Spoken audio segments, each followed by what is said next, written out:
This is your last video covering acids and bases. It's also going to talk about redox reactions. As a reminder, the definition of a precipitate is when a solid is formed in a liquid solution during a chemical reaction. All reactions that form precipitates are called precipitation reactions, and they're all ionic double replacement reactions. This is the AB equation that you've seen several times before for double displacement reactions.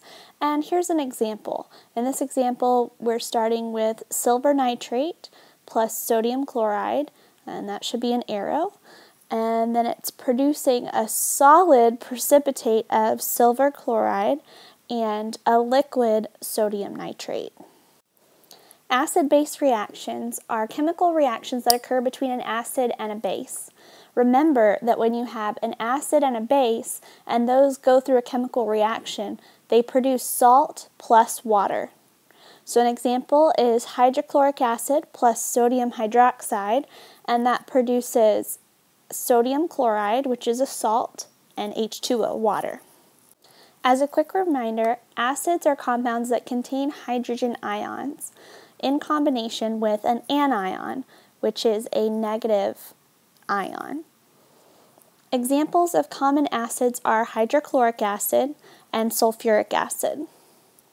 Bases, on the other hand, are compounds that contain a positive ion or cation with a hydroxide ion. Examples of common bases are sodium hydroxide, potassium hydroxide, and calcium hydroxide. Now for the new stuff, redox reactions. They're called redox because they involve processes that we call reduction and oxidation, redox for short. What's happening in a redox reaction is the charge of elements is changing from one side of the reaction to another. So you can see down here in this example, if something has a charge of -2 because of those two little electrons, it's going to lose that charge and those electrons to become oxidized. Again, you can do it the opposite way, where you have something that doesn't have that charge to start with, and then it goes through the reaction and it adds the charge. It gains electrons, and we call that being reduced. It gains a +2 charge, a -2 charge from those two electrons.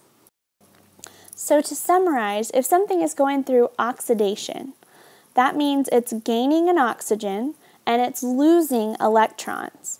That causes an increase in the oxidation number or charge. In reduction, things are losing an oxygen. It's exactly the opposite. And instead of losing electrons, they're now gaining electrons. This causes a decrease in the oxidation number or charge. All right, looking at an example of a redox reaction. So here we have magnesium plus oxygen, and it's forming magnesium oxide on the other side of the reaction. Your first clue that this is a redox reaction is because you see that it's gaining oxygen, so you know it has to be redox. So then the next step is to break it down into what's being oxidized and what's being reduced. In a redox reaction, there's always part of it being oxidized and part of it being reduced. The two things have to go together. So in this one, the magnesium is the one that's being oxidized. You know that because the magnesium is losing electrons, and that causes an increase in the oxidation number or charge. So over here on the front side, the charge of magnesium is neutral, it's 0. Then on the other side of the equation, it changes to +2. So there was an increase in the oxidation number. And you can also see the lost 2 electrons here on the product side. Okay, the oxygen is the part that's being reduced. So you know it's being reduced because it's gaining 2 electrons. It's gaining a charge of -2 with those 2 electrons. So remember, it's kind of opposite of what you would think. When you add those electrons, since they're negative, that means you're decreasing the charge. So the charge over here was 0, neutral, and then it changed to -2, which we call a decrease in charge. two other terms that you need to know when we're talking about redox reactions is the oxidizing agent and the reducing agent. The oxidizing agent is the one that's accepting an electron. So in this same example we looked at before, oxygen is gaining or accepting those electrons, so it's called the oxidizing agent.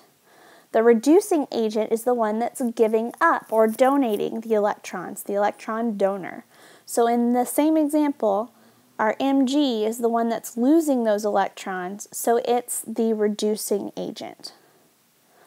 And that's as far as we're going to go in this class into redox reactions.